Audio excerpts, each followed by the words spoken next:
পিতাকে কটূক্তি করছো, নিজের ভাইকে কটূক্তি করছো। আমার পিতা ধর্ম সংকটে পড়েছে, সে কিছু বলতে পারছে না। সে একসময় কথা দিয়েছিল যে তোমার দুটি বর আমি দেব, কিন্তু তার দুটি বর যে এমন ভাবে দিতে হবে সে কখনো বুঝতে পারেনি। তুমি জানো না লক্ষণ, আমার পিতা দশরথ আমাকে ছাড়া থাকতে পারে না। তুমি জানো না আমার পিতা দশরথ আমাকে ছাড়া ঘুমাতে পারে না। আর সেই পিতাকে নিয়ে তুমি কটূক্তি করছো লক্ষণ, তুমি সেই পিতাকে নিয়ে কটূক্তি করছো। তুমি তুমি আমার ভাই হওয়ার যোগ্য নয়। আর বাদ থাকলে সে ভরত। তুমি জানো আজ যদি ভরত যদি মামার বাড়ি না থাকতো, হ্যাঁ, তাহলে ওই কথা শোনার সাথে সাথে নিজের মাকে হত্যা করে ফেলত। তুমি জানো না লক্ষণ, ভরত আমার কত স্নেহের, ভরত আমাকে কত ভালোবাসে। হ্যাঁ, তুমি আমার ভরতকে নিয়ে কটূক্তি করছো। তুমি পিতাকে যে তুমি আমার ভাই হতে পারো না লক্ষণ, তুমি আমার এই গৃহ থেকে বেরিয়ে যাও। উহা জোর করে বলছে, দাদা ও দাদা,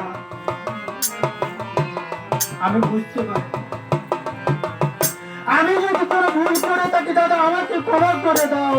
আর একটি কথা বলে দাও, আগামীকাল প্রভাতে আমি লক্ষণ তোমার সাথে বলে যাব।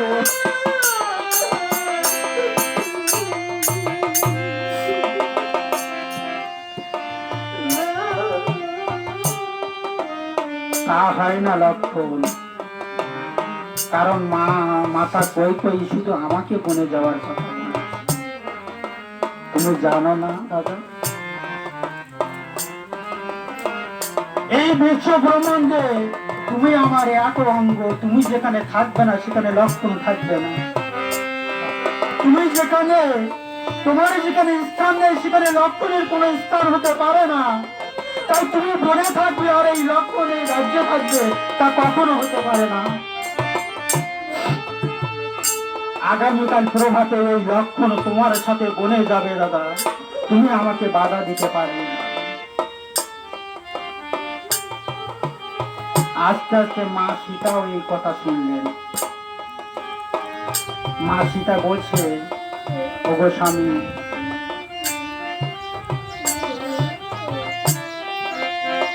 বললাম আগামীকাল প্রভাতে লক্ষণ আপনার সাথে বনে যাবে, আপনি অনুমতি দিন আমিও আপনার সাথে বনে যাব। বলছে মা সীতা, তা হয় না। লক্ষণ আমার ভাই, সে আমার স্নেহ, সে আমার সাথে যেতে পারে, সে আমার সাথে যাবে। কিন্তু তুমি নারী, তুমি বনমাঝে কত কষ্ট তুমি জানো না, সেটা তুমি বলে দিতে পারবে না। তাই আমি তোমাকে বলছি তুমি বলে যেতে পারবে না। মা সীতা এখানে কত সুন্দর একটা কথা বললেন বাবা। দেখুন মা সীতা আমার বলেন, ওগো স্বামী, এই বিশ্ব ব্রহ্মাণ্ডে যে নারীর স্বামী নেই তার কোনো মূল্য নেই। একটা নারীর জীবনে তার স্বামী হচ্ছে তার মূল অলংকার, মূল অহংকার।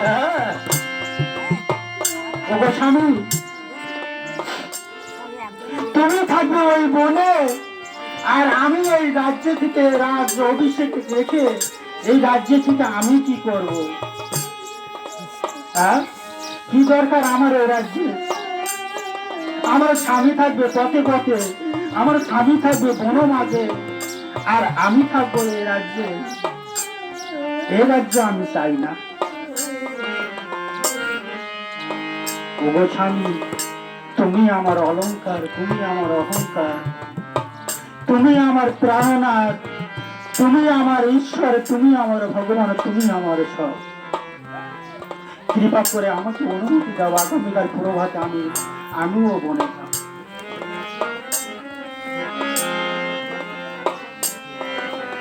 প্রভাত হয়ে গেছে। যখন প্রভাত হয়ে গেছে, মা কই আমার সন্ন্যাসী ভূষণ করিয়ে দিয়েছে তিনজনকে।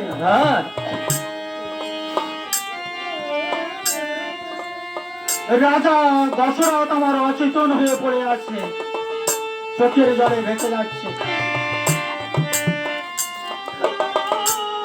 মুখে শুধু বলছে রাম রাম ও রাম রাম।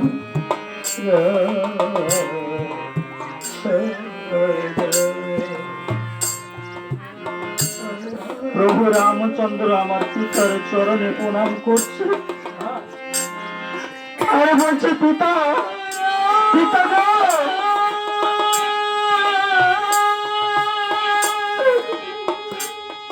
আমি আপনার কথা রাখছি, আমি 15 মাস 14 বছরের জন্য বনে যাচ্ছি, পিতা তুমি আমাকে বিদায় দাও।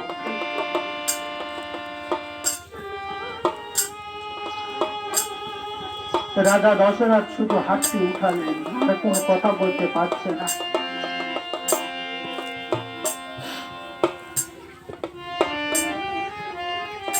রাজা দশরথ শুধু একটি হাত উঠে জানালেন ঠিক আছে। তারপরে লক্ষ্মণ গিয়ে পিতাকে প্রণাম করলো, লক্ষ্মণকেও এক হাত দেখালো বাবা। কিন্তু ধীরে ধীরে যখন মা সীতা দশরথকে প্রণাম করলেন, দশরথ আর কথা না বলে থাকতে পারেন। দশরথ বলছে, মা গো, ও মা,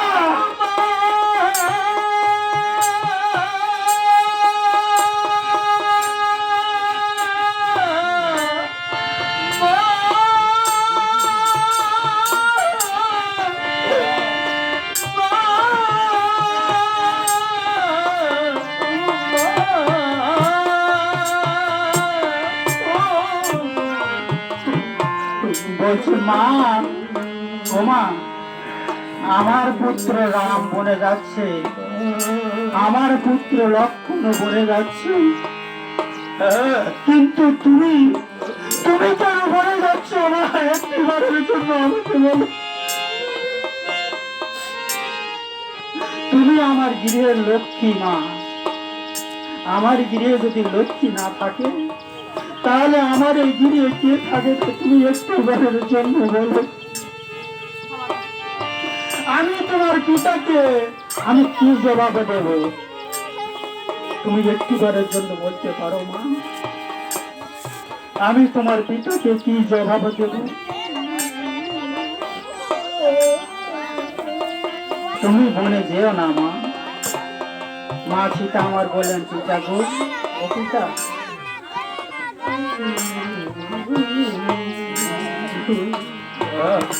আমি বনমাঝে কেন যাচ্ছি জানেন? আমি বনমাঝে যাচ্ছি, আমার স্বামী যখন এই পথ হাঁটতে হাঁটতে যখন ক্লান্ত হয়ে পড়বে, তখন আমি আমার স্বামীর ওই দুটি চরণের সেবা করব। কারণ আমার মা আমাকে শিখিয়েছে, পিতা, স্বামীর চরণেই হচ্ছে স্বর্গ, স্বামীর চরণই হচ্ছে সব। তাই আমি আমার প্রভুর চরণ সেবা করবার জন্য আমি বলে যাব, আপনি আমাকে কৃপা করে আমাকে বিদায় দিন।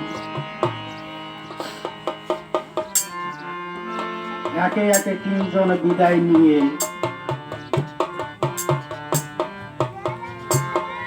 রঙা দেবে বাবা। তাই সুমন্ত সারথী দেখে বলেছে, সারথী, আমাদেরকে এই রাজ্য থেকে বন পর্যন্ত পৌঁছে দেওয়ার জন্য একটি রথ লাগবে, তুমি রথটাকে নিয়ে এসো। তাই সারথী আমার কি করলেন, রথটাকে সুন্দরভাবে সাজানোর জন্য সারথীকে ডেকে ডেকে বললেন, সারথী ওই ভুবন বিজয় রথখানা সারথী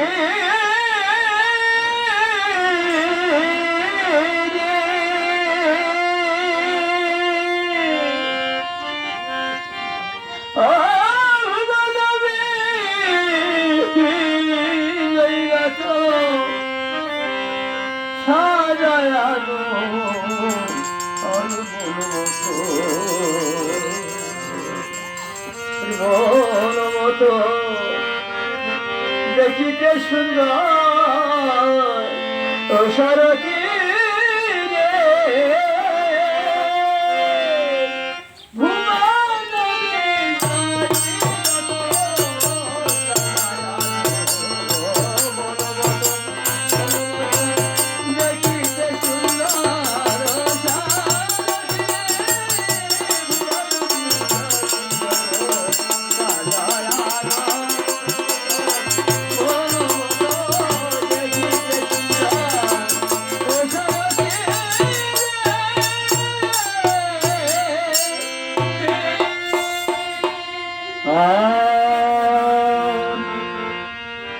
সারথী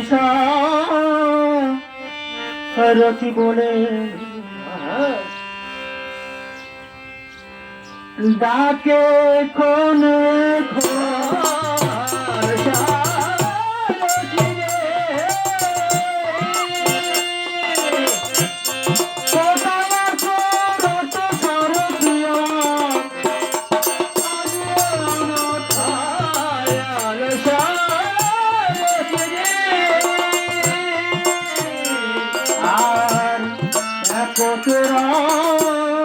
সারথী আমার নানা মায়া ধরে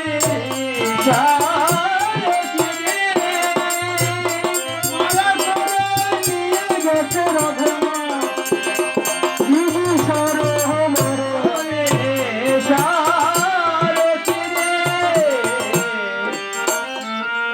রথ সারথী রথখানা মায়া করে দিদি সরোবরে নিয়ে যাচ্ছে।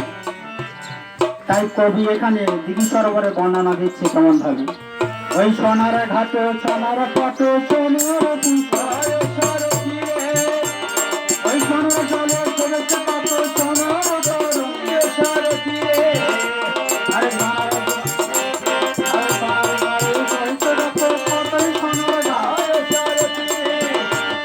ওই সোনার জলে চলি করে কতই সোনার মাছ সারথী রে। আর অতি সুন্দর রথখানা যে নিল যে ধুয়া সারথী রে, অঞ্চল দিয়ে রত নিল যে মুজা সারথী রে। আরে কথা হতে